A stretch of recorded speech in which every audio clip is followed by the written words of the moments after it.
La cerimonia per le celebrazioni di Sadie de Sa Sardigna 2022 ha visto ieri l'esordio della neonata orchestra regionale dei Conservatori della Sardegna. Ad istituire ufficialmente la compagine musicale che rappresenta un unicum nel sistema italiano dell'alta formazione artistica e musicale è stato recentemente proprio il Consiglio regionale, con voto unanime dei suoi componenti. Uno speciale saluto all'orchestra è stato fatto dal presidente del Consiglio regionale Michele Pais, che dopo aver ringraziato il presidente della regione Cristian Solinas, l'arcivescovo di Cagliari Monsignor Giuseppe Baturi e tutte le autorità civili e militari presenti in aula, si è rivolto ai giovani musicisti dell'orchestra.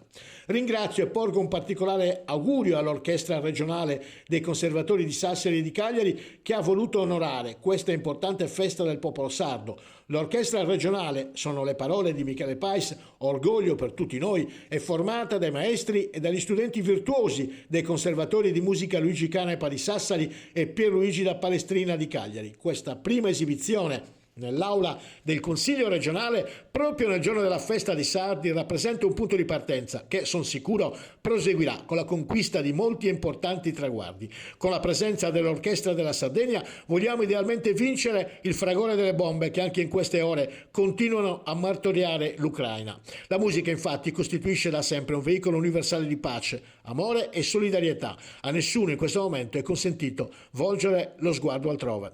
L'orchestra, diretta dal maestro Alberto Pollesel, ha eseguito in apertura l'inno regionale Procurare e Moderare, con arrangiamento di Stefano Garau per orchestra sinfonica e voce solista. Sono state eseguite inoltre 3 danze sarde, con arrangiamento per orchestra di Mariano Meloni.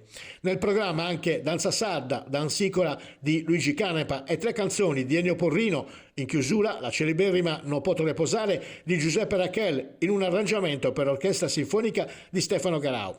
Per il bis l'orchestra ha eseguito il minuetto dalla Sinfonia numero 40 di Mozart, utilizzata negli anni 70 come sigla del Gazzettino Sardo. Al termine del concerto sono stati tributati all'orchestra lunghissimi applausi.